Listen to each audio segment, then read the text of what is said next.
All right, so today we're diving into this pretty unique gardening experiment, I guess you could call it. Yeah, sounds like fun. It's from a blog post titled Notes on Gardening, Part 409. 409, Wow, right. That's a lot of notes. that is. From qianmeng.org, published on January 6th, 2025. Yep. And it's by a blogger who calls himself Eng, an old software plumber, Oh, interesting. who has clearly become a very passionate gardener. Okay. Yeah, it does seem like he's applied some of his sort of technical know-how to the garden, which I love. Yeah, it's like he's debugging his garden. That's a good way to put it. And this post is all about figuring out when basil needs a bigger pot. Okay. And he's using a pretty surprising material for this, EPA-form drinking cups. All those little paper cups you get at the dentist's office. Exactly. Never would have thought of using those for gardening. It's very creative, I got to give him that. So how do EPA cups help determine when a basil plant needs more space? Well, it all comes down to the roots. When a plant's roots have filled up the entire container, there's no more room to grow, and it becomes what's called root-bound. Okay, so like imagine trying to grow in a pair of shoes 2 sizes too small. Exactly. The plant's basically stuck. So the roots need room to spread out and take in water and nutrients. Exactly. And these little EPA cups are like a controlled environment. Yeah, you can really easily see when those roots hit the edges and the plant needs a new home.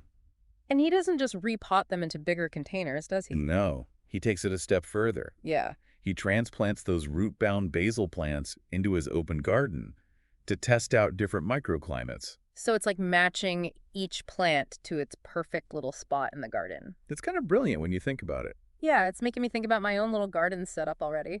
And that's one of the cool things about this whole experiment. It gets you thinking about your own garden differently. Right.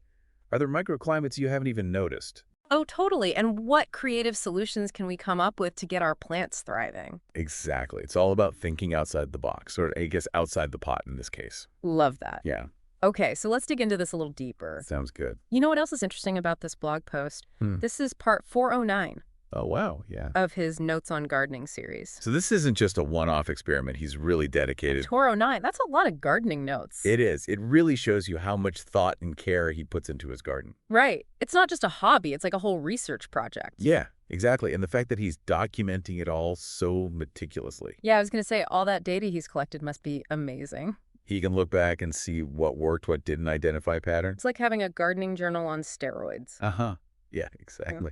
And he shares it all on his blog, too. Which is really cool, that knowledge sharing aspect. Yeah, making those insights accessible to everyone. That's what I love about it. And, you know, it makes sense when you consider his background in open source software. Right. There's a whole section on his blog about that he's a big advocate for it. Even mentions supporting organizations like the Electronic Frontier Foundation and the Free Software Foundation. It's interesting how those two worlds kind of connect open source software and gardening. Yeah, it's all about collaboration and sharing knowledge freely. Yeah, and always being open to new ideas and experimenting. Do you think that kind of mindset is what makes a great gardener? I think it definitely plays a big role. That curiosity, the willingness to experiment. Yeah, and not being afraid to fail. Exactly, because even failures can teach you something valuable. So, okay, but let's go back to this experiment for a second. Sure. Specifically, transplanting those root-bound basil plants, Okay. wouldn't moving them from those EPA cups to the open garden be kind of stressful for the plants? That's a good point. Transplanting can be a bit of a shock to the system. Right. But there's a process that can help minimize that stress called hardening off. Hardening off, I've heard of that, but remind me, what does that involve? Basically, you gradually acclimate the seedlings to outdoor conditions. So you don't just suddenly throw them out into the wild? Exactly.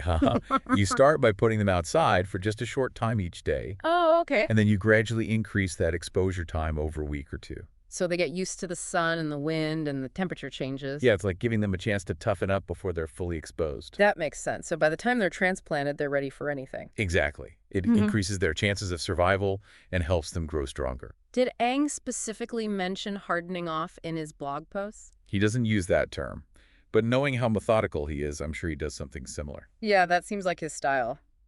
Okay, but what about the timing of all this?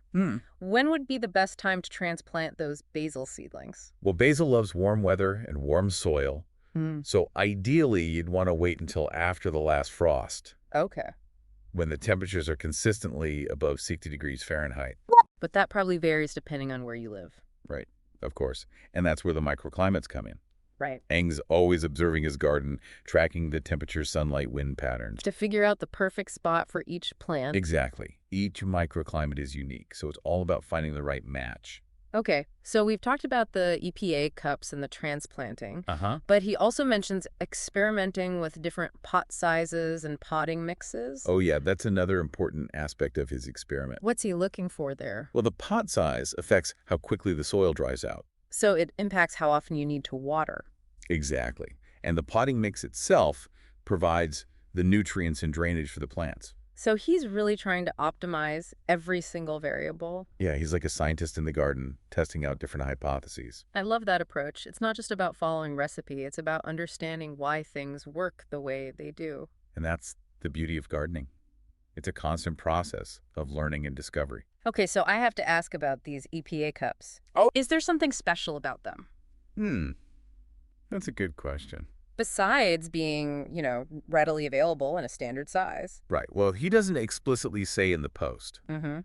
but we can speculate a bit. Okay, let's do some detective work. All right. So first off, the size is perfect for starting seedlings. Okay. They're small enough that you're not going to overwater. Right. Too much water can be a problem. Exactly. And the paper material lets the roots breathe. Oh, so good air circulation. Uh-huh. Plus they're, readily available. Maybe even free if he just asks his dentist nicely. Uh-huh. Exactly. So it's sustainable and cost-effective, Very much so. which fits right in with his whole open source philosophy. Definitely. But what happens to the cup itself when he transplants the basil? Well, that's where the biodegradability comes in. Oh, so he can just plant the whole thing? Yep, cup and all right into the garden. Oh. It minimizes disturbance to the roots, Makes sense. and as the cup breaks down, it adds organic matter to the soil. So it's like a little bonus gift for the garden? I like that, yeah. It's making me think about all the other unconventional containers I could use, Oh, yeah. like egg cartons, yogurt containers, maybe even toilet paper rolls. There you go. Get creative. So what would you say is the most important insight from this experiment? I have to say it's the emphasis on observation. Okay, yeah. Aang isn't just blindly following a recipe. Right. He's really paying attention to his plants, noticing the subtle cues. Like he's having a conversation with his basil. Exactly. And that's something we can all learn from. Whether you're a beginner or an experienced gardener. Yeah, take the time to observe your plants, get to know their needs. And don't be afraid to experiment. Exactly. Find what works best for you and your garden. So as we wrap up our deep dive into Aang's basil experiment, It's been a good one. what's the big takeaway for our listeners? I think it's that gardening is about more than just sticking plants in the ground. Okay. It's about curiosity. It's about connecting with nature. It's about getting your hands dirty. Exactly. And experiencing the joy of nurturing something from a tiny seed to a flourishing plant. And it's about not being afraid to try new things. Like using EPA cups to start your basil, Right. or experimenting with microclimates in your garden Aang has shown us that even the simplest experiments can lead to some pretty amazing discoveries. and a deeper understanding of how things grow. Well said. Well, there you have it. We went from EPA cups to a whole philosophy of gardening. Haha, I love it. Thanks for joining us on this deep dive into Aang's world of basil and microclimates. It's been a pleasure. Happy gardening, everyone.